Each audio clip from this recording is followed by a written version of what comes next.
Welcome to the Passive Playbook. Paano kung kaya mong kumita ng karagdagang 100,000 piso sa loob lang ng 30 araw? Gamit lang ang laptop at internet mo. Mukhang imposible, pero nagawa ko at ipapaliwanag ko ng detalyado kung paano. Ang hamon ko kumita ng 100K netong kita sa isang buwan sa Shopee, nang walang inventaryo at maliit lang ang peligro. Ang sagot? Dropshipping. Walang bodega, walang malaking puhunan, diskarte at pagpapatupad lang. Idinokumento ko ang bawat hakbang mula sa paghahanap ng produkto sa gabi hanggang sa tuwa ng unang benta ko.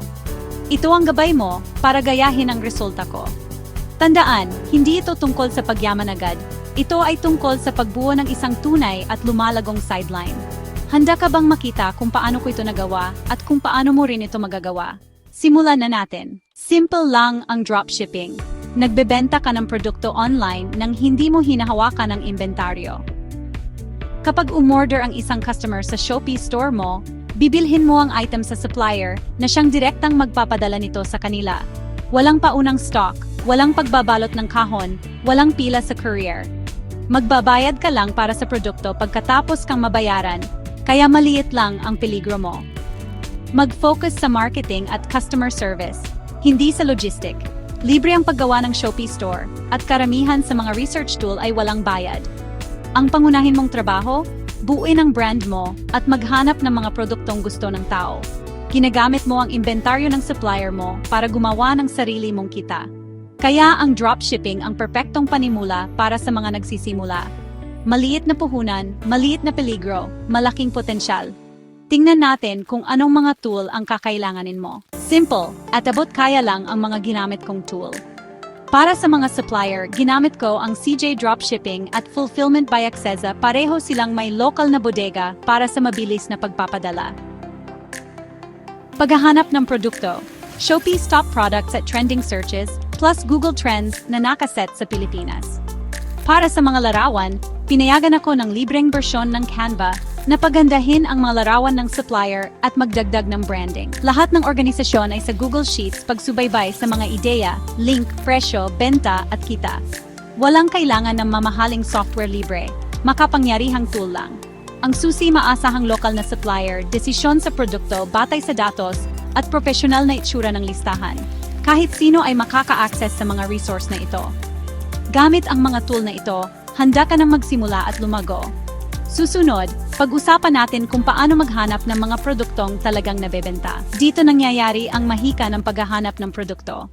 Narito ang paraan ko. Ang paghahanap ng produkto ang magpapabuti o magpapahina sa store mo. Nag-focus ako sa mga kategoryang laging kailangan gamit sa bahay, kusina, sanggol, at mga pangangailangan ng alagang hayop. Iwasan ang mga nauso o madalas ibalik na item, manatili sa simple mga produktong lumulutas ng problema. Sa Shopee, nag-filter ako sa top sales para makita ang mga bestseller. Tapos tiningnan ko ang mga review para sa mga ideya kung paano pagandahin. Sinuri ko ang demand gamit ang Google Trends, naghahanap ng matatag at pataas na interes sa Pilipinas. Iwasan ang mga panandaliang uso, maghanap ng tuloy-tuloy na demand. Tiningnan ko ang kompetisyon, mataas ang benta, pero hindi masyadong maraming nagbebenta. Ang una kong panalo, isang foldable laptop stand na may malakas na benta at maliit na kompetisyon. Ang simple at sistematikong pananaliksik ang naghatid sa akin sa mga produktong talagang gusto ng mga tao. Ngayon, gawin nating kakaiba ang mga listahan mo. Ang listahan mo ang tindahan mo. Gawin itong mahalaga. Pumili ng malinis at mapagkakatiwala ang pangalan ng tindahan at logo. Gumamit ng mga pamagat na may maraming keyword, pangalan ng produkto, mga feature at gamit. Sumulat ng malinaw, nakatuon sa benepisyo na paglalarawan na may mga bullet point at isang mini FAQ. Ang mga larawan ang pinakamahalaga. Gamitin ang Canva para gumawa ng infographics. Ipakita ang mga sukat at i-highlight ang mga benepisyo. Huwag na huwag gagamitin ang mga hiraw na larawan ng supplier. Laging magdagdag ng sarili mong branding. 5 hanggang 7 dekalidad na larawan ang nagtatayo ng tiwala at nagpapataas ng mga click. Ang presentasyon ang naghihiwalay sa mga baguhan mula sa mga profesional.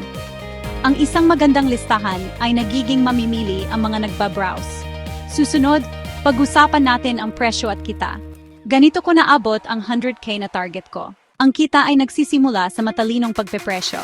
Ang formula ko, gastos ng produkto plus shipping x 2.5 plus Shopee fees. Halimbawa, ang laptop stand ay nagkakahalaga ng 250 pesos, shipping fee kabuang 300. Presyo ng benta 300 by 2.5 gwa 750 plus fees, kaya pinresyuhan ko ng 799 pesos. Netong kita kada benta mga 461 pesos. Para maabot ang 100k sa 3 araw, kailangan ko ng 8 benta kada araw. Mabagal ang mga unang araw, pero nag-focus ako sa mga review at mabilis na tugon. Pagdating ng ikalawang linggo, umakyat ang benta. Pagdating ng ikaapat na linggo, nagbebenta na ako ng 10 to 15 units araw-araw.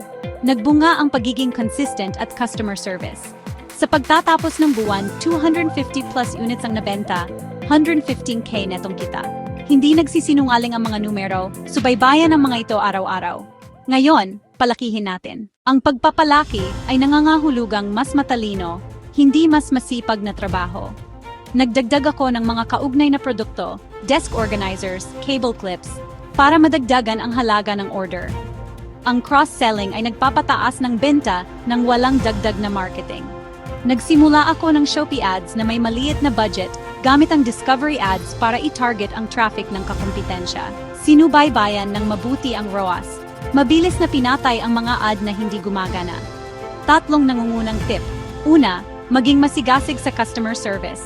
Ang mabilis na tugon ay nangangahulugang mas maraming benta at mas magandang review. Pangalawa, suriin ang stock ng supplier araw-araw para maiwasan ang mga sakuna na out of stock. Pangatlo, magsimula sa maliit, mag-focus sa isang magandang produkto. Perpektuhin ang listahan mo at bumuo ng momentum. Ang bawat malaking resulta ay nagsisimula sa isang benta. Umuunlad ang e-commerce sa Pilipinas. Ngayon ang pagkakataon mo. Kumilos ka at ipaalam mo sa akin kung gusto mo pa ng maraming gabay. Nasa iyo na ang plano, bumuo ka ng sarili mong tagumpay. Huwag kalimutang mag-like and subscribe. Salamat at hanggang sa muli.